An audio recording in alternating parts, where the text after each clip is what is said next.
Benar Bapa di surga, kami mengangkat tangan kami mengangkat hati kami Tuhan, meninggikan nama-Mu ya Bapa, karena Engkaulah Yesus Tuhan dan Juru Selamat kami yang hidup.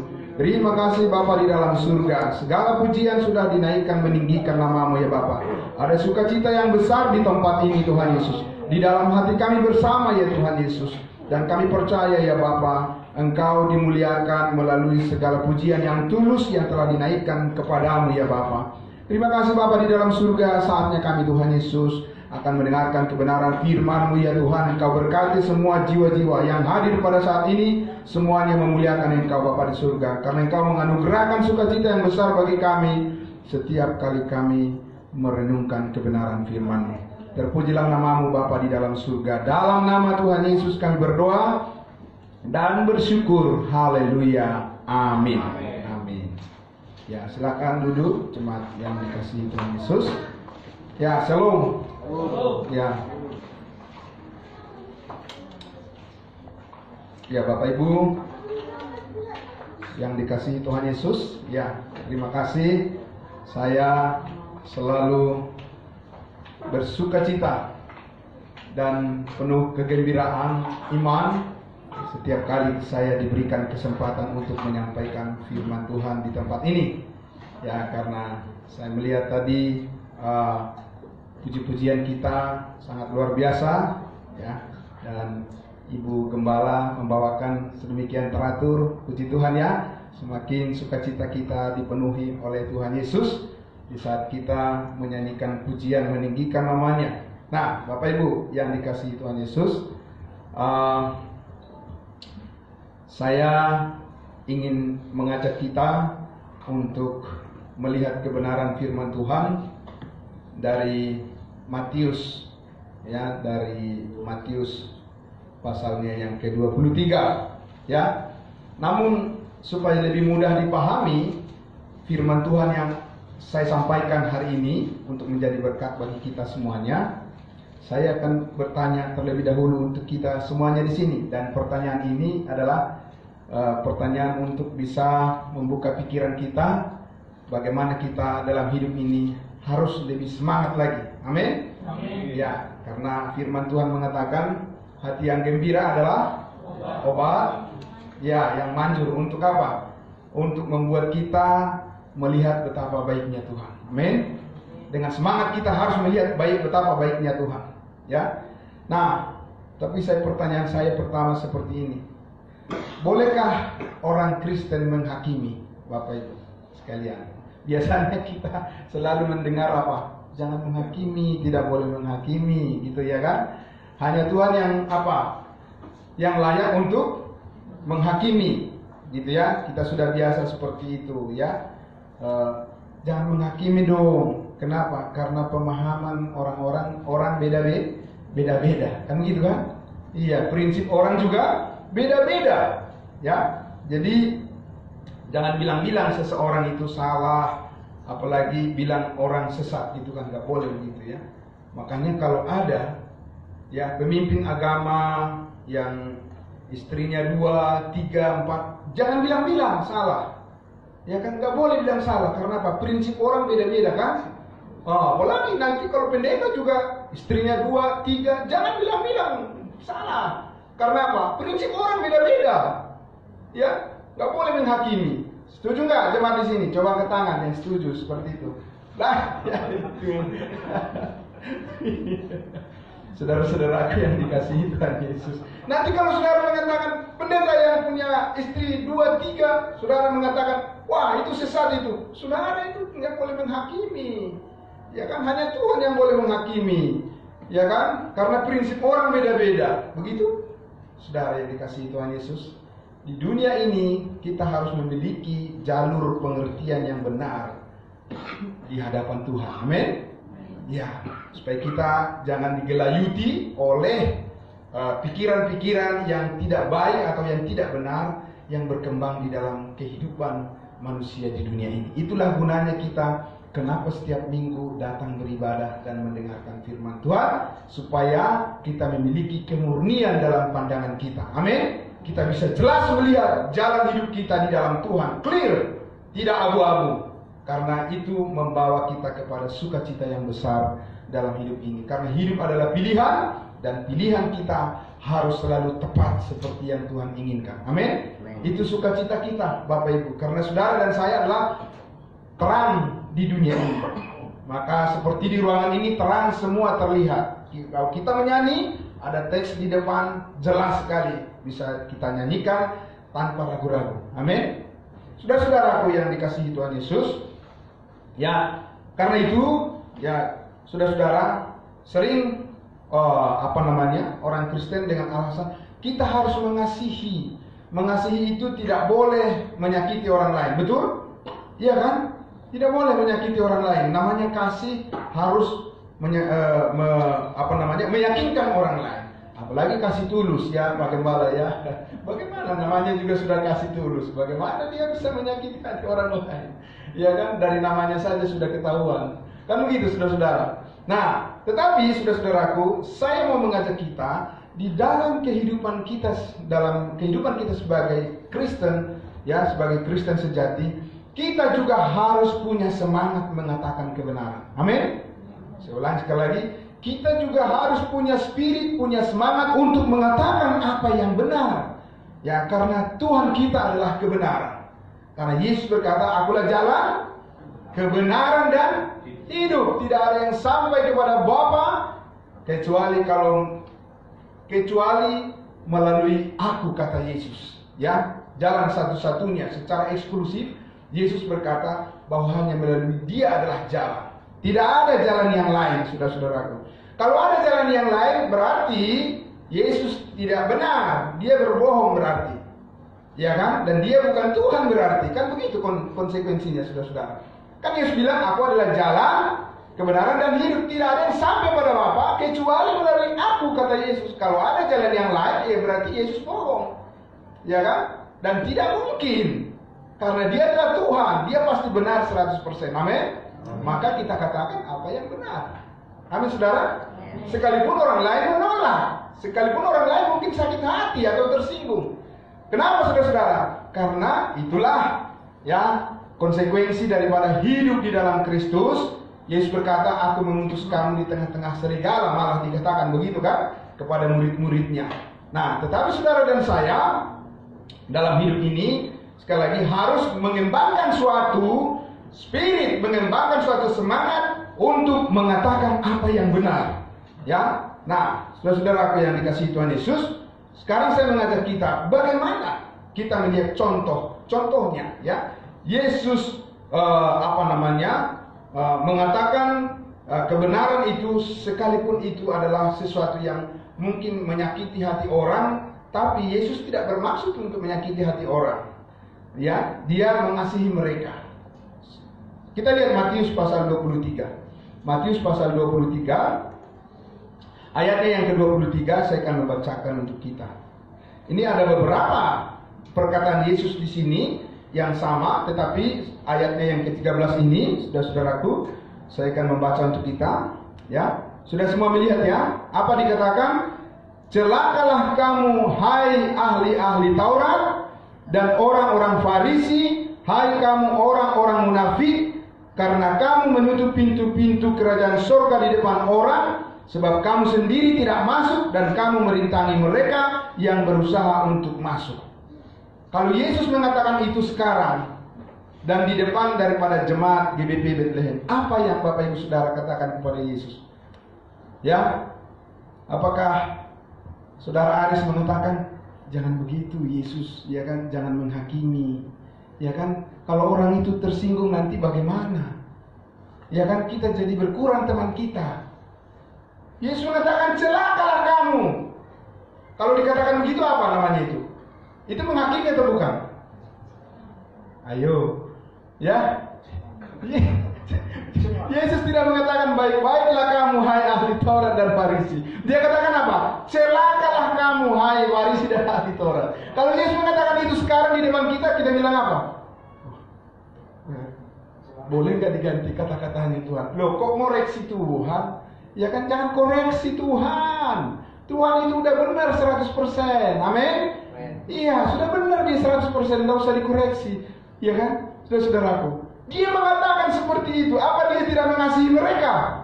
Sangat mengasihi mereka semuanya. Bahkan dia mati ya di Bukit Kalvari untuk mengampuni dosa orang-orang yang membunuhnya, yang membunuh dia. Saudara-saudara, itulah kasih daripada Yesus kepada semua orang, dan dia mengatakan apa yang benar. Amin. Saudara-saudara yang dikasihi Tuhan Yesus, karena itulah di sini kita lihat bahwa ya, sekali lagi saya sampaikan bahwa apa yang dinyatakan oleh Yesus di sini, ya saudara-saudaraku, dia katakan, hai kamu orang yang munafik, karena apa? Karena kamu merintangi jalan orang untuk masuk kerajaan sorga, kerajaan Allah. Wow.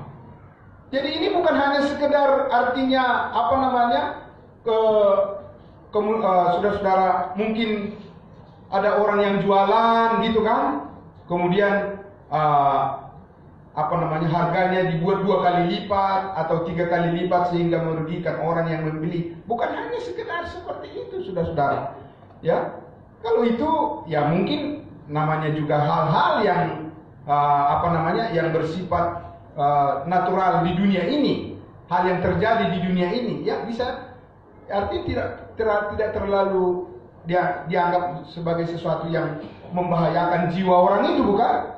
Ya, mungkin besok dia masih bisa beruntung dari apa yang dijualnya atau apa yang dikerjakan. Tapi kalau ini dikatakan, karena kamu menghalangi jiwa-jiwa masuk ke dalam kerajaan Allah, celakalah kamu. Saudara-saudara, berarti saudaraku, ketika Yesus mengatakan, apa gunanya engkau memiliki seisi dunia ini kalau jiwamu binasa? Berarti saudara-saudaraku, ketika Tuhan memanggil semua orang untuk percaya kepadanya, adalah merupakan suatu panggilan yang paling penting untuk direspon oleh manusia. Saudara-saudaraku. Nah, karena itulah di sini ada orang yang menghalangi, ada orang-orang yang berusaha untuk membelokkan kebenaran firman Tuhan. Maka Yesus berkata, celakalah kamu, hai orang Farisi, karena kamu menghalangi orang untuk masuk ke dalam kerajaan Allah. Dengan keras Yesus mengatakan itu. Sekali lagi, apakah Yesus tidak mengasihi mereka? Sangat mengasihi mereka. Saudara-saudara, karena itulah ketika kita semakin mengerti kebenaran firman Tuhan, maka saudara-saudara akan semakin berani untuk mengatakan apa yang benar. Karena saudara tidak mau hidup seperti orang Farisi ini. Karena orang Farisi ini apa? Dia katakan tadi apa? Hai kamu orang-orang munafik. Amin. Kita tidak mau menjadi orang yang munafik. Orang yang munafik adalah orang yang tidak mau mengatakan apa yang benar dan yang tidak mau belajar apa yang benar. Saudara-saudara, setiap minggu datang ke sini dan terus beribadah karena rindu hidup di dalam kebenaran. Amin. Itu semangat kita semuanya. Itu motivasi terbesar kita, mengapa kita berkumpul setiap hari Minggu datang memuji Tuhan. Tuhan, aku mau hidup terus di dalam kebenaran-Mu. Amin. Karena di dalam kebenaran-Mu lah aku bisa melihat kemuliaan-Mu. Disitulah aku bisa dipakai oleh Tuhan menjadi saluran berkat bagi orang lain. Amin. Itu saudara-saudaraku. Jadi saudara yang dikasihi Tuhan Yesus, ya, itu kalau kita lihat kepada orang yang tidak percaya kepada Yesus atau yang menghalang-halangi daripada kebenaran Allah untuk disampaikan menjadi jalan keselamatan bagi orang-orang yang mendengarkan Injil dari Kristus Yesus. Tapi saudara-saudaraku yang dikasihi Tuhan Yesus, Yesus tidak mau kompromi, ya, dan kepada siapapun dia mengatakan apa yang benar itu. Kita lihat dulu di Matius 16. Mari kita lihat di Matius 16. Matius 16. Saya ajak kita untuk melihat di ayatnya yang ke-21. Ayatnya yang ke-21. Nah, ya, judulnya di atas adalah pemberitahuan pertama tentang penderitaan Yesus dan syarat-syarat mengikut Dia. Kita lihat dari ayat 21. Oke? Sejak waktu itu Yesus mulai menyatakan kepada murid-muridnya bahwa ia harus pergi ke Yerusalem dan menanggung banyak penderitaan dari pihak tua-tua, imam-imam kepala, dan ahli-ahli Taurat, lalu dibunuh dan dibangkitkan pada hari yang ketiga. Saudara-saudara, tahukah saudara dan saya, inilah inti daripada iman Kristen sejati. Amin. Tanpa percaya kepada kematian dan kebangkitan Yesus Kristus, Paulus mengatakan apa? Kamu masih hidup dalam dosamu, kamu pasti binasa. Saudara-saudara, ya. Biarpun kita mempercayai ke seluruh karya Allah, walaupun kita mempercayai tentang hal-hal pengetahuan yang tinggi tentang Allah, pencipta langit dan bumi, tapi kalau kita tidak mempercayai karya penebusan yang dilakukan oleh anaknya yang tunggal, maka kita tetap binasa dengan dosa-dosa kita. Amin. Tapi karena kita sudah percaya kepada berita ini, saudara-saudaraku, berita yang paling penting ini dalam kehidupan Kristen kita, maka saudara-saudara yang dikasihi Tuhan Yesus, kita tentu yakin, kita percaya bahwa janji Tuhan itu sudah pasti bagi kita. Amin. Saudara, tetapi ketika hal ini diberitakan kepada murid-muridnya, bagaimana respon mereka? Berita yang paling penting ini disampaikan kepada mereka. Petrus jawab apa? Ayat 22. Ya, tetapi Petrus menarik Yesus ke samping. Untuk apa? Dan menegur dia. Berani ya. Itu ya, saudara ya, telah pinggang begini ya. Berani menegur Yesus. Luar biasa Petrus ini Pak Gembala. Iya kan? Kalau kita satu pelayanan dengan orang yang begini, bagaimana jadinya ya kan? Yesus saja ditegur dia ya kan? Waduh, gawat ini ya. Dan menegur Yesus, dia katakan apa? Tuhan, kiranya Allah menjauhkan hal itu. Hal itu tidak akan menimpa engkau. Saudara-saudara, berani-beraninya Petrus menegur apa yang menjadi rencana Allah bagi anaknya yang tunggal. Petrus katakan, jangan Tuhan, engkau jangan mati, jangan sampai engkau mati Tuhan. Jangan sampai engkau mati Yesus Kristus Juru Selamat kami. Mesias, jangan sampai engkau lakukan itu. Saudara-saudara, kalau Petrus ini kan orang Yahudi kan? Dia orang Yahudi, pasti tahu dong dari kitab perjanjian lama bahwa Yesus akan menderita sebagai anak domba Allah. Loh, kenapa dia melarang, bahkan menyangkal gitu, ya kan? Menyangkal berita dan ya merupakan suatu inti daripada iman orang percaya, saudara-saudaraku. Karena apa? Tadi sudah disampaikan, kalau Yesus tidak mati dan dia tidak bangkit, sia-sia iman kita. Tidak ada gunanya kita berkumpul seperti ini, saudara-saudaraku. Maka kita akan menjadi sama seperti orang-orang lain yang tidak mengenal kebenaran. Saudara-saudaraku, jadi ketika Petrus murid Yesus, rasul, ya, jauh lebih daripada kita. Kita hanya orang percaya yang biasa saja. Tapi di sini Petrus adalah seorang rasul, pemimpin rasul, saudara-saudaraku. Berani menegur Yesus dan mengatakan, janganlah terjadi penyalipanmu itu, janganlah terjadi kematianmu itu, ya Yesus. Saudara-saudara, itu kan sudah rencana Tuhan. Berani menentang rencana Tuhan. Saudara-saudara, apa yang dikatakan Yesus kepadanya, kepada Petrus ini? Jawabnya apa? Ayatnya yang ke 23. Maka Yesus berpaling dan berkata, apa kata Yesus?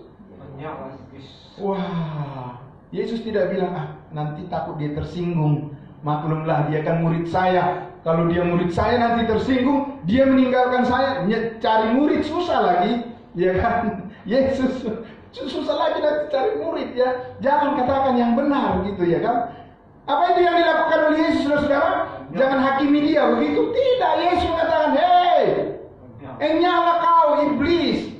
Waduh, kalau kita ada di situ ya kan, kita tepuk-tepuk pundak Yesus kan, tolonglah Tuhan, ya kan, janganlah keras-keras begitu ngomongnya. Nanti kalau ya Pak ya, nanti kalau dia pergi bagaimana, susah nyarinya, ya kan? Ya, di mana lagi alamatnya? Begitu handphonenya dimatikan, nanti bagaimana, kita nggak bisa hubungi dia. Saudara-saudaraku, tapi Yesus tidak berpikir ke situ, saudara-saudaraku. Bahkan Yesus katakan di situ apa? Engkau suatu batu sandungan bagiku, sebab engkau bukan memikirkan apa yang dipikirkan Allah. Ini persoalannya, saudara-saudaraku. Bukan hanya hal yang sepele seperti saya katakan tadi, bukan hanya masalah soal makan, minum dan sebagainya. Tidak, saudara-saudara. Ini adalah persoalan masalah apa yang dipikirkan oleh Tuhan, saudara-saudaraku. Ya, sebab engkau batu sandungan bagiku, sebab engkau bukan memikirkan apa yang dipikirkan Allah, melainkan apa yang dipikirkan oleh manusia, saudara-saudara. Jadi saudara yang dikasihi Tuhan Yesus, kita lihat di sini bahwa ketika Petrus mendengarkan berita tentang kematian Yesus, saudara-saudaraku, dia sudah menjadi seorang murid, bahkan seorang rasul. Dia pun tidak percaya akan hal itu. Saudara tahu konsekuensinya di sini? Apa yang dikatakan Yesus kepadanya? Yesus mengatakan apa? Enyah kau, iblis. Siapa yang iblis, saudara-saudara? Petrus iblis apa bukan? Yang Petrus bukan iblis. Dia rasul, dia sembunyi. Tapi orang yang mempengaruhi pikiran dia itu adalah siapa? Iblis. Harus dinyatakan dengan tegas seperti itu, saudara. Kenapa? Ini inti iman Kristen. Ini inti daripada iman orang yang mau diselamatkan. Tidak boleh ragu-ragu mengatakan itu. Amin, saudara. Kalau ragu-ragu mengatakan itu, berarti kita ini bukanlah orang yang punya semangat untuk hidup dalam kebenaran. Kita ingin menjadi hidup orang yang berpura-pura, kita ingin menjadi hidup orang yang munafik. Kenapa saudara-saudaraku? Saudara dikasihi Tuhan Yesus. Karena semua agama di dunia ini masih bisa percaya Yesus adalah orang yang baik.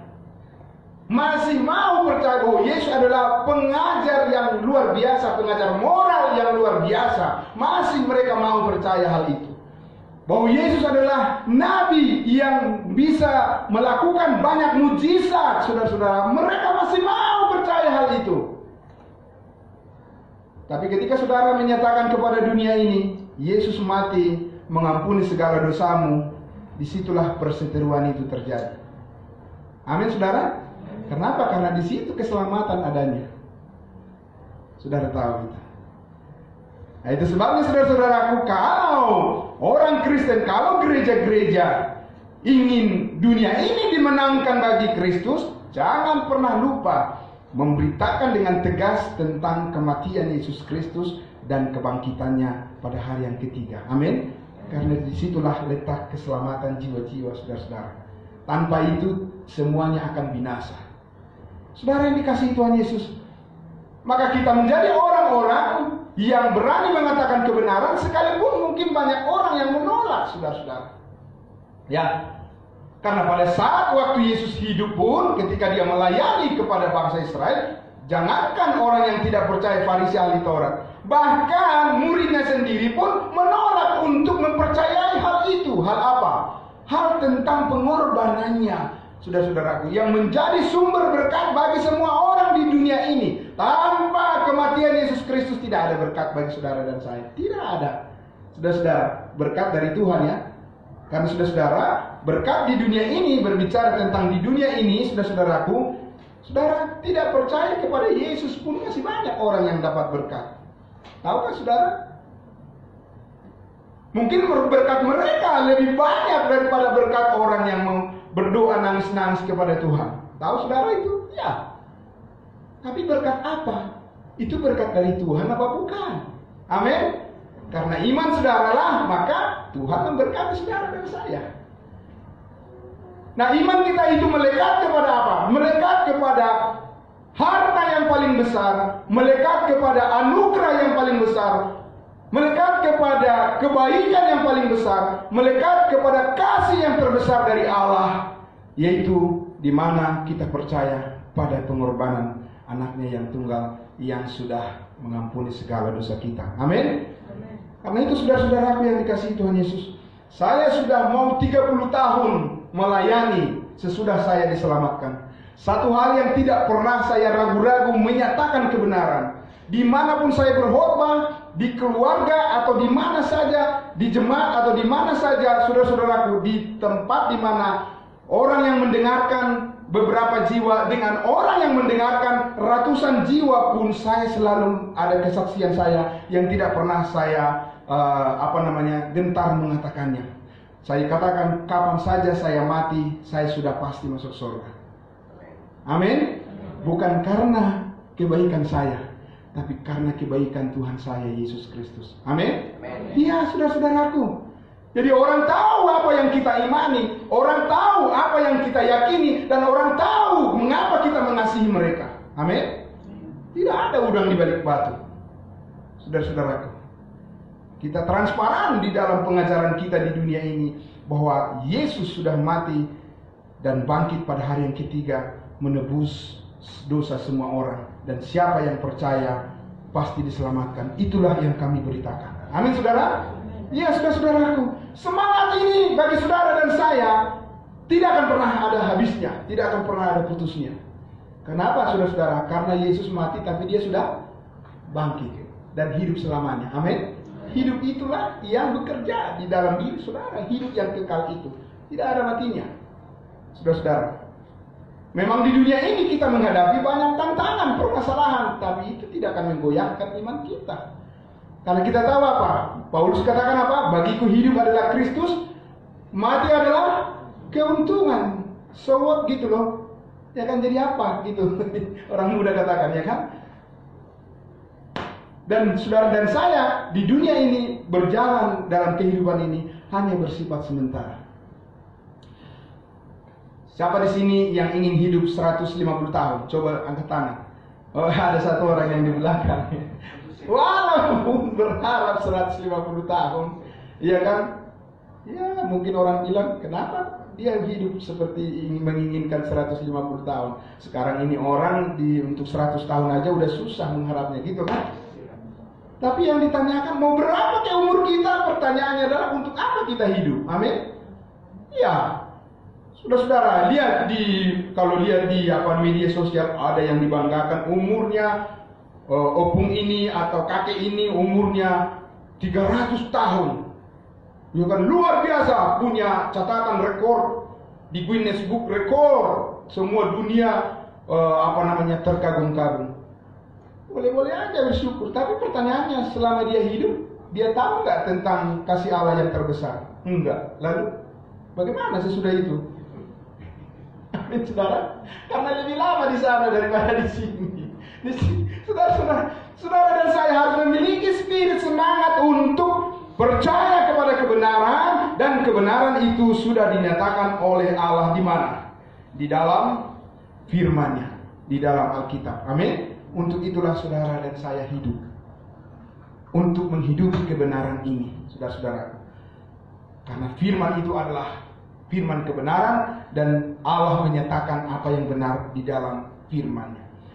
Jadi saudara-saudaraku, kalau kita bertanya, kenapa saya harus datang ke gereja? Kenapa saya harus datang memuji-muji Tuhan? Kenapa harus saya berkumpul? Kenapa harus datang saya setiap hari Minggu? Saudara katakan di dalam hati saudara, saya ingin terus hidup di dalam kebenaran. Amin. Itu yang menolong saudara untuk menghadapi persoalan dan juga segala cobaan di dunia ini. Ya, percaya saudaraku, ya, kalau kehidupan di dunia ini, masalah-masalah di dunia ini itu tidak akan pernah ada habis. Tapi bagaimana saudara dan saya diisi terus dengan kebenaran. Amin. Maka saudara tetap bisa mengambil sikap yang positif kepada Tuhan dan kepada sesama, karena kita tahu apa yang salah dan apa yang benar. Itu saudaraku. Semangat ini terus ada di dalam jemaat Tuhan di sini, supaya apa? Supaya apapun masalah kiri kanan, depan belakang, kita tetap menjadi pribadi yang tetap bisa mengucap syukur dalam segala hal. Amin. Saudara, itu renungan kita ketika kita melewati COVID-19. Saudara-saudaraku, ya, kita melewati COVID-19, 2 tahun lamanya kita dipisahkan. Sekarang kita bisa berkumpul, bertemu lagi. Apa renungan kita? Renungan kita adalah, terima kasih Tuhan, pakai aku terus untuk hidup di dalam kebenaran-Mu, untuk menyatakan apa yang benar dan mengatakan apa yang salah. Ya, mungkin orang lain tidak senang atau menolak apa yang benar yang kami katakan melalui pelayanan di dalam gereja ini. Tapi percayalah saudara yang dikasihi Tuhan Yesus, Allah Bapa di surga lah yang memberkati setiap orang yang hidup di dalam kebenarannya. Amin. Itu semangat kita, saudaraku. Karena itu saudara-saudaraku yang dikasihi Tuhan Yesus, firman Tuhan mengingatkan kita di pagi hari menjelang siang hari ini, saudara harus terus bersemangat untuk memahami firman Allah. Karena inilah yang menjadi sauh yang kuat, yang menjadi penopang bagi pikiran saudara dan saya. Ketika pun kita menghadapi masalah dalam kehidupan ini, firman Allah yang memastikan hati saudara tetap mau bersyukur dan menyembah Tuhan apapun yang terjadi. Dan saudara, kalau saudara lebih siap menghadapi masalah kehidupan karena percaya kepada firman Allah, apalagi menerima berkat Tuhan jauh lebih siap lagi, bukan? Amin. Amin. Saudara-saudaraku, mari kita tetap semangat. Ya, itu yang saya sampaikan. Tetap semangat saudaraku. Dan terus tambahkan pengertian akan kebenaran dalam diri saudara. Bapak Gembala di sini kita tahu masih mengambil program doktoratnya, ya, S3. Saudara tahu untuk apa, Pak? Kenapa Bapak kan sudah bisa menguasai firman? Kenapa? Saudaraku, karena kerinduan untuk lebih banyak, lebih dalam lagi masuk ke dalam kebenaran. Kenapa? Karena tidak ada masalah usia berhenti untuk memahami firman Tuhan. Saudaraku, sampai kita dipanggil pulang dari dunia ini, inilah jalan hidup kita satu-satunya yang membuat kita bisa tetap tabah, sabar, sama seperti siapa? Pujian kita tadi mengatakan apa? Setia-setialah Setialah sampai mati seperti Tuhan Yesus. Amin. Itu saudara. Setialah sampai mati. Puji Tuhan. Mari saudaraku, kita berdoa. Kita mendoakan kesetiaan kita dipimpin oleh Tuhan, dan kita percaya Tuhan akan memberkati kehidupan kita dan selalu memakai kita untuk menjadi saksinya di tengah-tengah dunia ini. Mari kita berdoa.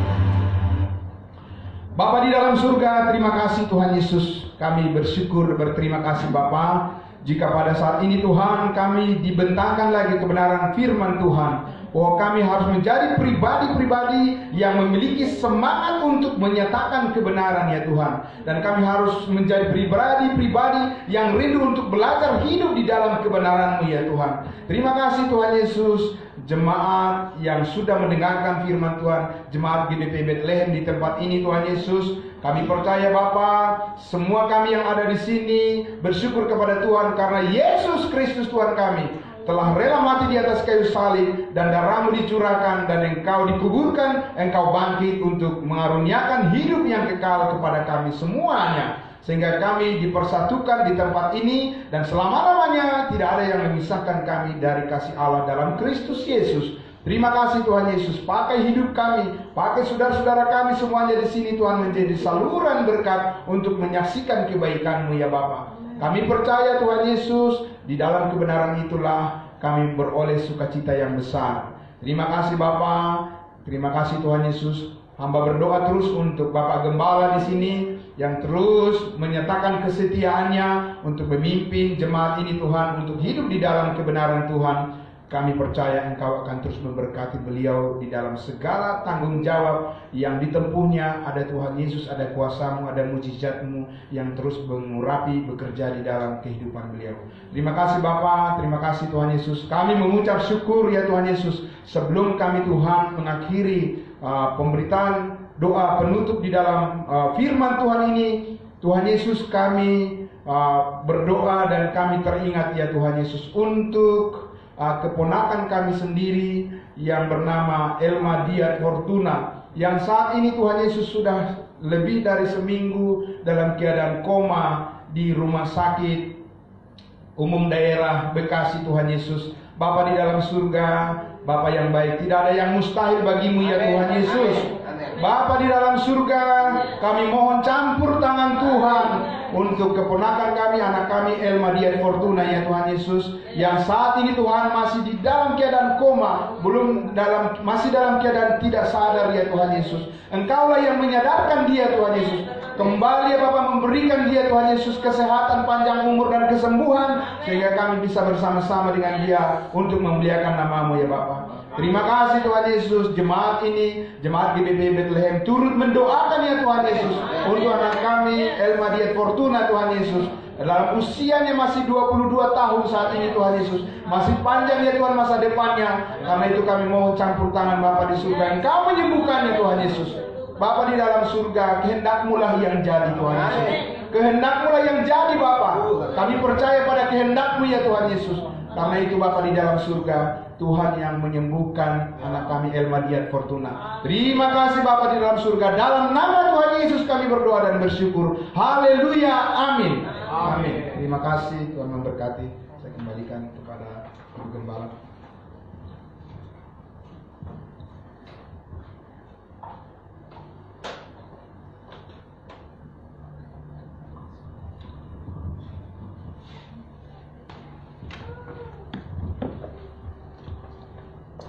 Ya, terima kasih atas firman-Nya Bapak Pendeta. Biarlah semuanya untuk kemuliaan nama Tuhan. Tibalah saatnya kita akan memberi